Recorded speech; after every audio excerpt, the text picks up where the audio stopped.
அது புனிதமிக்கதாக இந்த நாட்டின் 100 கோடி இந்துக்களால் வணங்கக்கூடிய ஒரு இடம். அந்த இடத்தில் 200 ஆண்டுகளுக்கு முன்னால் இஸ்லாமிய மத பெரியவர் ஒருவர் அந்த மலையடிவாரத்தில் இறந்திருந்தாலும் அன்றைக்கு இந்துக்களிடத்தில் கோரிக்கை வைத்து நல்லிணக்கத்தோடு இருந்த இஸ்லாமியர்களுடைய அந்த கோரிக்கையை மதித்து தங்களுடைய புனித மலையில் ஒரு பகுதியை இடம் கொடுத்தார்கள். அப்படிப்பட்ட அந்த இடத்தை இன்றைக்கு சட்டவிரோதமாக அது வக்ஃபுடைய சொத்து என்று சொல்லி, எப்படி திருச்சியில் திருச்செந்துறை 1200 ஆண்டுகளுக்கு பழமையான சிவன் கோவிலை வக்ஃபு சொத்து என்று கொள்ளையடித்தார்களோ, தேவையற்ற முறையில் இஸ்லாமியர்களுக்கும் இந்து மதத்திற்கும் மத்தியில் கலவரத்தை ஏற்படுத்த இப்படி வக்ஃபு சொத்து என்று சொல்லி பயன்படுத்தப்படுகிறதோ, அதுபோன்று இந்துக்கள் பெருந்தன்மையாக மத நல்லிணக்கத்திற்காக கொடுத்த ஒரு இடத்தை அது வக்ஃபு சொத்து என்று பேசக்கூடிய இன்றைக்கு இருக்கிற வக்ஃபு போர்டினுடைய தலைவர் நவாஸ் கனி, ராமநாதபுரம்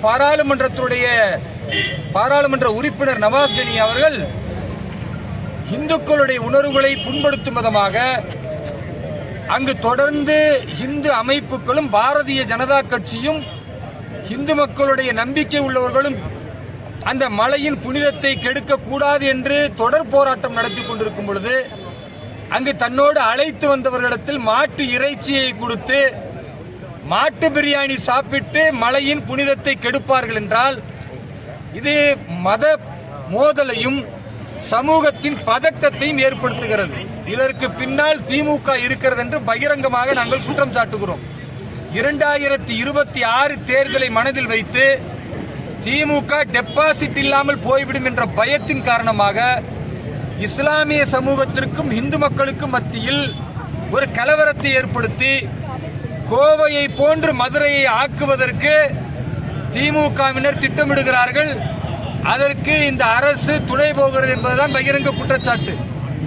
அப்போ மத நல்லிணக்கத்திற்கு ஊறு விளைவிக்கக்கூடிய நவாஸ் கனி மாட்டுக்கறியை சாப்பிடக்கூடிய நபர்களை அங்கு அனுமதிக்கிறார் என்றால் அது தவறு என்பதும், இந்துக்களுடைய புனிதங்களை பாதுகாக்கப்பட வேண்டும், அதுதான் இஸ்லாமியர்களுடைய உண்மையான உரிமை கடமை என்பதை உணர்ந்து நாங்கள் இன்றைக்கு இந்துக்கள், கிறிஸ்துவர்கள், இஸ்லாமியர்கள் என்று 3 சாராராக ஒன்று சேர்ந்து எங்களுடைய பாரதிய ஜனதா கட்சியின் சிறுபான்மையின் மாநில பொதுச் செயலாளர் திரு கல்வாரி தியாகராஜன், அதே போன்று மாவட்டத்துடைய தலைவர் திரு அப்துல்லா, நான் உள்ளிட்ட மாவட்டத்துடைய மதுரை மேற்கு மாவட்ட தலைவர் திரு சிவலிங்கம், ஜெய் கணேஷ் போன்றவர்களும் இணைந்து நாங்கள் கோவிலிற்கும் தர்காவிற்கும் செல்ல வேண்டும் என்று நினைத்த பொழுது வேண்டுமென்றே காவல்துறை எங்களை கைது செய்து எந்த காரணமும் இல்லாமல் நல்லிணக்கத்திற்கு தடையாக இன்றைக்கு காவல்துறை மாறி போயிருக்கிறது. இதற்கு காரணம் திமுகவுடைய தலைவர் திரு ஸ்டாலின் அவர்கள் காவல்துறையை கையில் வைத்திருக்கிறார். அப்ப நல்லிணக்கத்தை பேசக்கூடிய எங்களை கைது செய்வதோ, மாட்டுக்கறி பிரியாணியை கொடுத்து சாப்பிடுங்கன்னு சொல்ற நவாஸ் கனிக்கு போலீஸ் பாதுகாப்பு கொடுப்பதும் தான் நாளை நடக்கக்கூடிய குடியரசு தினத்தில் இந்த திமுக ஆட்சி மக்களுக்கு சொல்லக்கூடிய செய்தியா என்பது எங்களுடைய கேள்வி. இன்றைக்கு காவல்துறை சொல்லியிருக்கிறார்கள், நீங்கள் சொல்லியிருந்தாலும் பிரச்சனை வரும் என்று உங்களை முன்னெச்சரிக்கை கைது செய்திருக்கிறோம்னு. நாளை மறுநாள் ஜனவரி 27 என்னுடைய பிறந்த நாள்.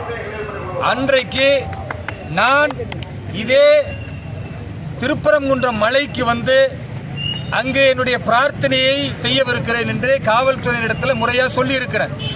என்னுடைய புரோட்டோகாலில் 24 மணி நேரத்திற்கு முன்னால் அது காவல்துறைக்கும் தெரியப்படுத்தப்படும். அவர்கள் மீண்டும் சட்ட ரீதியாக அனுமதிக்கிறார்களா அல்லது நல்லிணக்கத்திற்கு நாங்கள் விடவே மாட்டோம், மாட்டுக்கறி பிரியாணி சாப்பிட்றவன தான் விடுவோம் என்று சொல்லி இந்த திமுக காவல்துறை மீண்டும் ஒரு சார்பாக செயல்பட போகிறதா என்று வரக்கூடிய ஜனவரி 27 நாளைக்கு மறுநாள் நாம் எல்லாரும் பார்க்க போகிறோம்.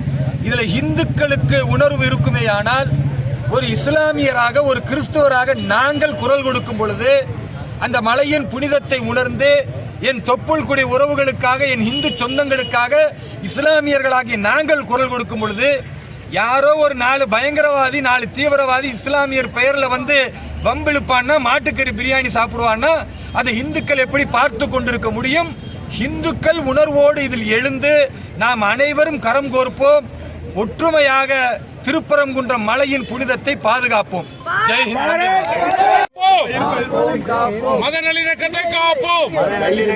6 மணிக்கு மேல முறைப்படி அனுப்பி இருக்கணும். இவ்வளவு நேரம் தாமதமாயிருக்கான காரணம் என்ன? உள்ள என்ன மாதிரியான பேச்சுவார்த்தை பேசுறீங்க?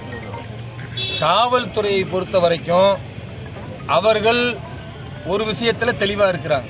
என்னன்னா, இங்க இருக்கிற கீழதிகாரிகள் எல்லாமே எங்களுக்கு எந்தவித பிரச்சனையும் இல்லை, ஆனா மேல இருந்து எங்களுக்கு பிரஷர் வருது.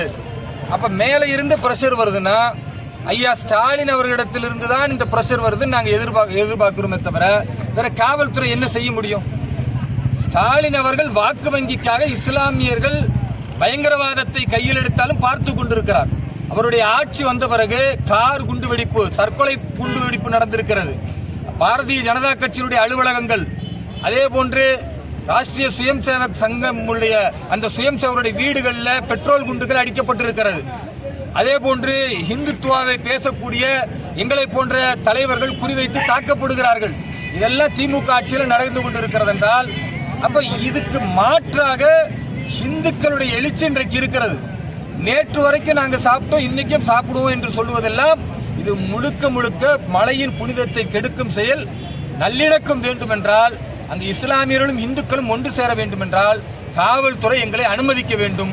எங்களை அனுமதிக்காம மீண்டும் மீண்டும் மாட்டுக்கறி பிரியாணியை சாப்பிட்றவனை தான் அங்கே அனுமதிப்போம்னா, அது எவன் மாட்டுக்கறி பிரியாணியை சாப்பிட்டாலும் செருப்பை கலட்டி அடிப்பதற்கு நாங்கள் தயங்க மாட்டோம்.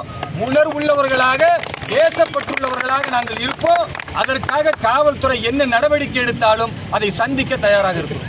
நன்றி.